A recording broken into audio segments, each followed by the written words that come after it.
Hello, आज आपण मुंबईतील फेमस वडापाव बनवत आहे। त्यासाठी मी इथे 1 किलो आलू उकडून घेतले। आता इथे एका कढईमध्ये तेल घातलं, जिरं, मोहरी, कांदा घातलाय, कढीपत्ता घातलाय आणि इथे मिरची घालत आहे मी। या ठिकाणी तुम्ही कढीपत्ता, मिरची, कोथिंबीरची पेस्ट घालून सुद्धा बनवू शकता। मी इथे कापूनच घातलेले आहे। ते छान सगळं मिक्स करून घ्यायचं, छान शिजवून घ्यायचं। चटपटीत असा बनवत आहे मी, खूप फिका नाही बनवत आहे। या ठिकाणी तुम्ही कमी मिरची सुद्धा घालू शकता। कोथिंबीर घातली, आलं लसूणचा पेस्ट घातलाय थोडा आणि इथे मी सोप घालत आहे एक्स्ट्रा फ्लेवरसाठी। त्याच्यामुळे चव छान येते बोंडाची, त्याच्यामुळे इथे मी सोप घातले आणि इथे टोमॅटो घातलाय मी एक मोठा। टोमॅटो छान शिजू द्यायचं। इथे मी हळद, चवीनुसार मीठ, मिरची घातलाय त्याच्यामुळे मी तिखट नाही घातलाय, तर तुम्ही लाल तिखट घालू शकता मिरची नाही घातल्यानंतर। इथे मी पूर्ण आलू यामध्ये टाकून घेत आहे कढईमध्ये आणि याला कापून घेतलं होतं मी सोलून। हे पूर्ण आलू इथे घातले आहे मी आणि याला छान फिरवून घ्यायचं आहे। आलूची चटणी तयार करून घ्यायची आहे, छान मिक्स करून घ्यायचं। आलू तुम्ही स्मॅश पण करू शकता किंवा या प्रकारे छान फिरवताना ते फुटून जातात, ते पण तुम्ही वापरू शकता। तसे पण छान मिक्स करून घेतलं आणि कोथिंबीर घातली वरून मी। बेसनाचं बॅटर बनवून घ्यायचं आहे। इथे मी आलूची चटणी थंडी करायला ठेवली आहे। या ठिकाणी मी वाटीच्या प्रमाणात 3 वाट्या बेसन घेतलेला आहे। हे थोडी मोठी वाटी होती त्याच्यामुळे मी भरून नाही घेतलाय।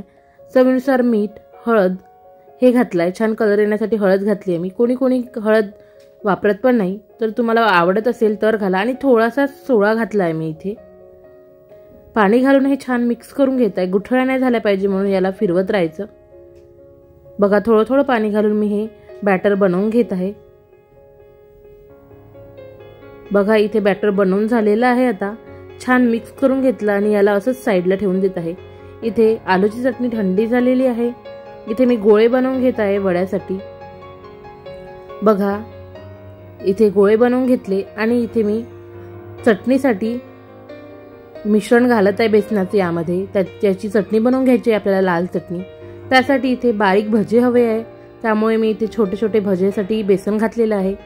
ते छान परतून घ्यायचे, लालसर होतपर्यंत याला मी शिजवून घेतलाय। छान क्रंची झाले पाहिजे त्यामुळे हे काढून घेत आहे आणि याची चटणी बनवून घेणार मी। तर इथे मी बोंडा बनवून घेत आहे। बघा, बेसनामध्ये घातला आणि त्याला तेलामध्ये सोडून दिलेलं आहे।